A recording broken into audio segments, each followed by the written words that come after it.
Thank you very much, Evelyn Regner.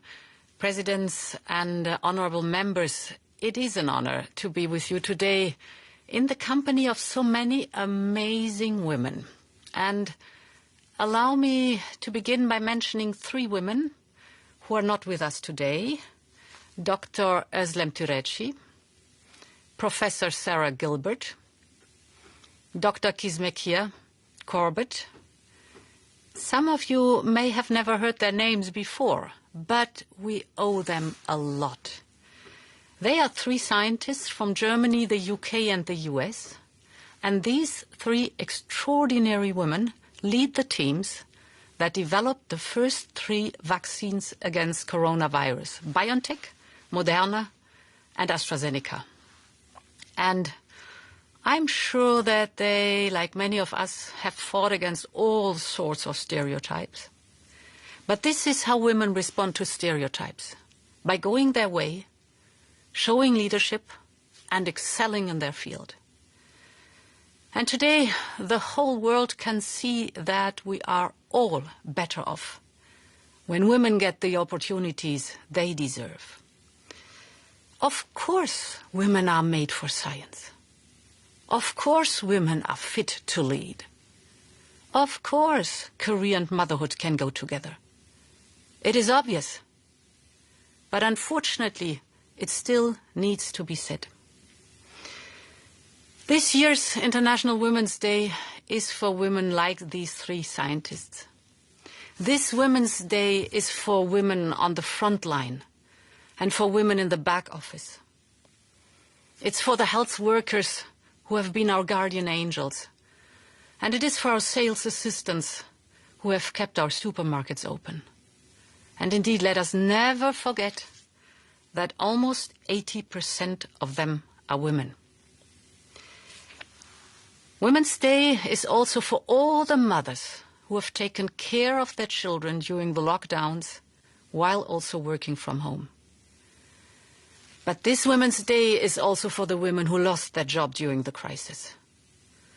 And Women's Day is for those who no longer want to settle for discriminations, insecurity, and unfairness.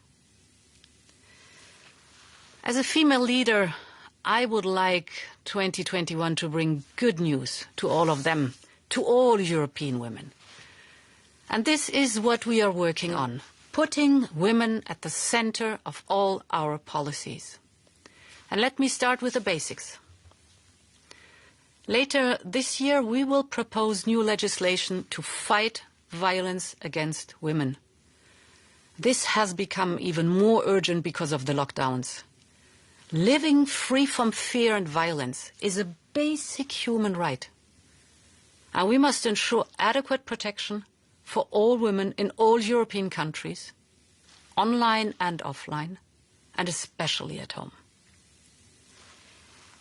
Second, women must be at the center of the recovery. This is a clear requirement for all national recovery plans. Next Generation EU will finance good jobs for women and men alike. It will invest in quality education for girls and women, including scientific education. Next Generation EU will be for all Europeans, women and men. Third, today indeed we are presenting our new action plan to implement the European Pillar of Social Rights. We've set ambitious targets on jobs, skills, and poverty reduction. These are clear and measurable goals to drive our work. And let me take one of them. By 2030, at least 78% of European adults should be employed. And this can only be achieved by having more women in the labor market. But to do this, we need to make progress on work-life balance, ensuring parental leave for mothers and fathers, investing in childcare in good schools, and indeed creating a child guarantee so that all parents from all social backgrounds can send their kids to childcare and school. And this is what empowerment means: freedom to be a mother and to have a career for all women. And this adds up to the fourth point. Today we are also proposing a directive for pay transparency. It builds on a very simple idea. Equal work deserves equal pay. And for equal pay, you need transparency. Women must know whether their employers treat them fairly. And when this is not the case, they must have the power to fight back and get what they deserve. And finally, women should always be able to reach for the top, including in private companies. I fought for this when I was a minister in Germany, and I won't stop pushing for gender quotas on boards until we get a fair system for all European countries. We simply cannot exclude half of our talents from leadership positions.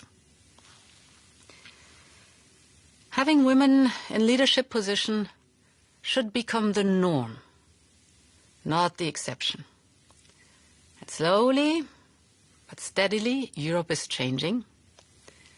5 EU governments are now led by women. For the first time, an EU country, Estonia, is led by 2 women as president and prime minister. And you, President Sakellarapoulou, you are the first woman to be elected as Greek president.